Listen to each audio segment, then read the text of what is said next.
Welcome to Lively Lewis Stories. Buckle up, because you're about to join Levi and Ivy on an adventure. All you need is your imagination, and off we go! Lively Lewis Stories! Levi and Ivy were visiting their grandparents when they decided to take a look in their attic. It was one of their favorite places to explore because every time they went up there, they found something new and amazing. It was a little eerie because of all the cobwebs and the creaky sound that the floor made when they walked in. But much more than that, it was exciting and fun. Like the time they found their grandparents' old record player. Once they showed it to them, the rest of their visit was one big dance party to what their parents called the Golden Oldies. They told Levi and Ivy that was a fun way of saying really good music from when they were younger.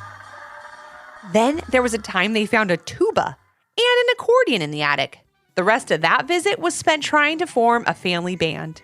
So now they knew there must be more hidden surprises up there just waiting to be discovered.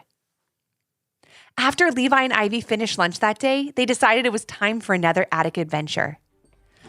"I wonder what we'll find up there today," asked Levi as he opened the narrow little door in the hallway that led to the attic. "We could find anything," replied Ivy. "Maybe a pirate treasure map, maybe some fancy old clothes, or maybe a rare antique worth millions." But no matter what they found, they knew it would be a fun afternoon of exploring. They pulled on the string that turned on the only light in the attic and got a good look around. There were old clocks, boxes marked baby stuff, and old photos, and a big leather trunk with clothes sticking out here and there. "I bet those are the fancy clothes I was telling you about," said Ivy excitedly. "Maybe there's a tuxedo in there." "Or a beekeeper suit," added Levi. "Levi, come on! Don't you think we would know if Grams or Gramps was a beekeeper?" asked Ivy. "I don't really know. I mean, did you just know that Grams played the tuba before our last visit?" asked Levi. "Good point," Ivy replied with a smirk. As they rummaged through the trunk, they threw clothes this way and that, littering the floor all around them. "Did you find a beekeeper suit?" asked Ivy. "Not yet," said Levi. "But what's this?" He had a confused look on his face as he pulled out a big boot from the bottom of the trunk, then another. On the side of each boot was a drawing of a badge with the letters F and D printed inside it. "Mystery boots," said Levi excitedly. "Where could these have come from?" "I think I can help with that question," said a familiar voice from behind them. Levi and Ivy jumped a bit, but they knew in a second who it was. "Hi, Gramps," they said. "And Gramps, too. It's a party now," Ivy giggled. "You two really do love exploring our attic, don't you?" said Gramps. "It's just a lot of old junk collecting dust." "No way, not to us. This is the coolest stuff ever," said Levi. "It's like traveling back in time when we look around up here." "Yeah, like traveling back 100 years, said Ivy before her Grams corrected her. "Hey, now we're not that old," Grams said with a chuckle. "What did you find today? More old records?" Grandpa asked. "No," said Levi, holding up the boots. "We found these mysterious boots, though." As Gramps looked at the boots, a big smile spread across his face. "Why, I haven't seen those in 40 years, he said with a fondness in his voice. He took the boots from Levi and slipped them on. "They're your boots, Gramps?" asked Ivy. "What do the letters F-D stand for?" "What do you think?" he asked his grandkids. "Forest detective?" asked Levi. "I was thinking maybe a farm dentist," added Ivy. "Those are both good guesses." "Very strange, but good guesses," said Gramps. "It actually stands for fire department, and I have them because I used to be a volunteer firefighter when your Grams and I were first married.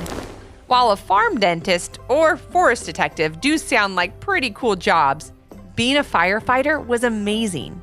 Both Levi and Ivy sat there in amazement. They couldn't believe their Gramps used to put out fires and protect people in his community. He told them a few stories of exciting nights on the town ladder truck. Helping his community was always so important to him that when the volunteer fire department was looking for help, he jumped at the chance. There was this one time when I was the only one at the gas station when a call came in for a shed that had caught fire in someone's backyard.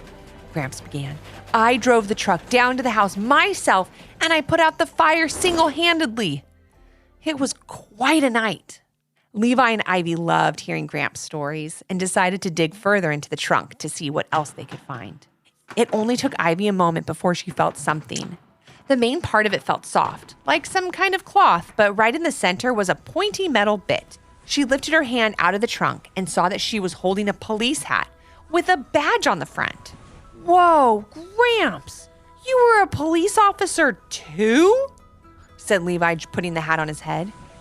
Not me, said Gramps, giving a glance to Grams in her direction.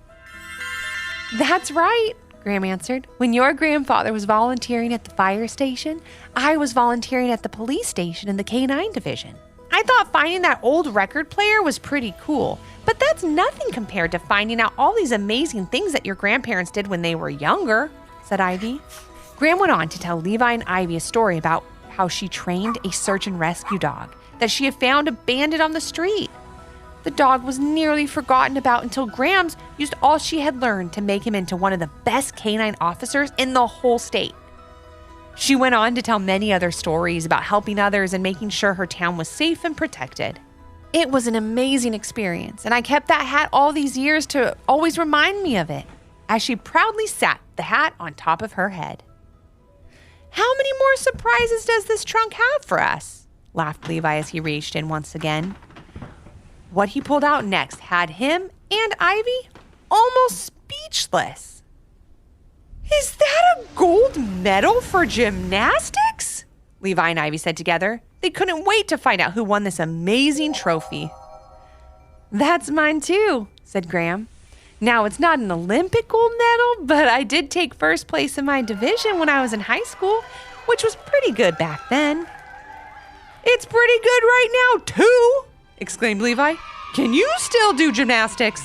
Oh, I don't know, Levi. I haven't tried in a very long time, said Grams. But when I was at the top of my game and winning medals, I was something to see on the balance team. I won that medal for trying a beam routine that no one had ever competed in competition at the time.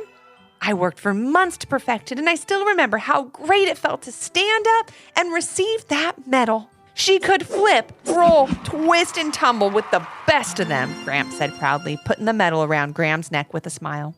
Next to the trunk, there was another interesting-looking box, so Ivy decided they should look in there. She slowly pulled back the flaps of the box, and dust floated off into the air.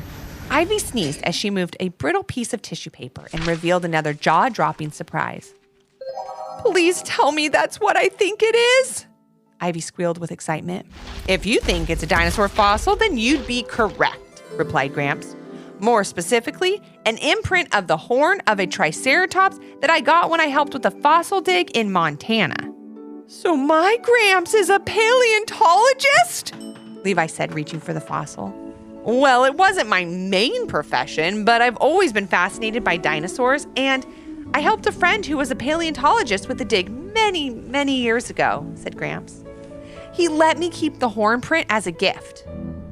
I'm so glad you found it. I've been meaning to donate it to the Natural History Museum so others can enjoy it too. At this point, Levi and Ivy felt like they were meeting their grandparents for the first time, and they were really, really cool. How about one more surprise before we head downstairs for some ice cream? Asked Grams.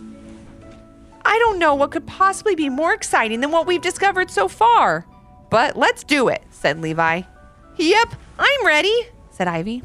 Grams then got up and walked over to a long wooden box.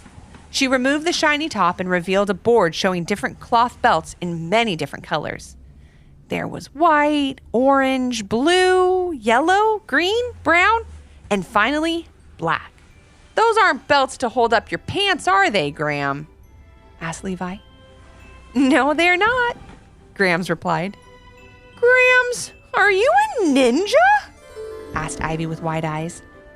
Gram laughed and put down the wooden case. No, I'm not a ninja, sweetie. But I did earn my black belt in karate a long time ago. It was tough, but very rewarding. And now if I need help in the wood shop, she can break a board in half with her hand, joked Gramps. But seriously, I'm really proud of your Grams. She's pretty amazing. You're not too bad yourself, said Grams, giving Gramps a smile. You two are both really unbelievable, said Levi. Yeah, I hope I do half the cool stuff you did by the time I'm your age, Ivy added. It's all about trying new things, helping others, and working every day toward being the best person you can be, said Grams. I couldn't have said it better myself, Gramps nodded. Now to celebrate our amazing lives and our 2 amazing grandkids, why don't we go have a little ice cream? And with that, Levi and Ivy followed their grandparents back down the stairs, leaving the attic and whatever new surprises it had in store for them for another day.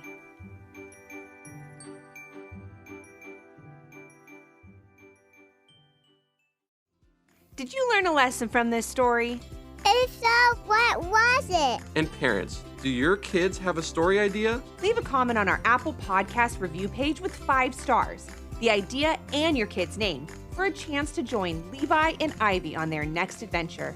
Until next time. Thanks for listening.